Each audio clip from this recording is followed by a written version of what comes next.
High, সকলে কেমন আছেন? আমি আজকে যার সঙ্গে দাঁড়িয়ে আছি হচ্ছে স্নেহলতা হাঁসদা। আমার 150টা বাচ্চার এক শিক্ষিকা। আজ তার পারিবারিক অবস্থা খুবই শোচনীয়, কারণ খুবই দুঃখের বিষয় হলো আজ 2 বছর হলো তার মা মানসিক ভারসাম্যহীন ছিল, মিসিং হয়ে গেছে, তাকে আর পাওয়া যায়নি। তো চললাম তার বাড়িতে, কারণ শুনলাম তার বাবা অসুস্থতা, সেই দেখার জন্যেই আমি তাড়াতাড়ি গেলাম দুপুরবেলায়। যে গরিবের বাড়ি, গরিব হলেও সে গরিবদের পাশে দাঁড়িয়েছে, এটাই হলো ছোটুদার পরিবার, এটাই আমার অসহায়দের পরিবার। ঢুকেই দেখলাম ওর বাবা বসে আছে বাড়িতে, ওর বাবা অসুস্থ। বাড়ির অবস্থাটা একবার চারিদিকটা আমি ঘুরে দেখলাম, খুবই শোচনীয়। বাড়িতে আসবাবপত্র বলতে কিচ্ছু নেই, জাস্ট বাড়িটা আছে।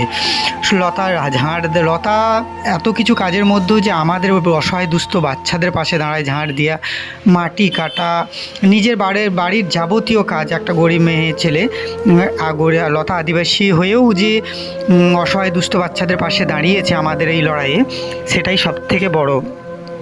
লতার বাবা আজ হয়ে গেল 3 মাস যাবৎ অসুস্থতা। মাঝে তার আগে টিবি হয়েছিল, সেটা আমি আমার নিজের মুখে বলে নিজের আংটি বিক্রি করে ওর বাবার ট্রিটমেন্ট করেছিলাম তখন। সেই সময়কালটা পার করার পর আবার পুজোর আগের থেকে ওর বাবার শরীরটা অসুস্থতা হয়ে পড়ে, রক্তাল্পতা। তার সঙ্গে কিছুদিন আগে ওর বাবার অ্যাক্সিডেন্ট হয়ে একটা পা ড্যামেজ হয়ে গেছে। তো যদি চান, কেউ যদি এই ভিডিও দেখে কারো মনে হয় যে লতাকে সাহায্য করবেন, অবশ্যই যোগাযোগ করবেন আর লতার পাশে দাঁড়াবেন। শরৎ হাঁসদা এই এত কষ্টের মধ্যেও লতা যে অসহায় দুস্থ বাচ্চাদের পড়াতে আসে বা অসহায় দুস্থদের বাচ্চাদের প্রতিটা কাজে আমার হাতে হাত লাগায়, এটাই লতার বড় মনের পরিচয়। এটাই ছোটুর পরিবার বা অসহায়দের পরিবার। আমার পরিবারের প্রত্যেকেই অসহায়।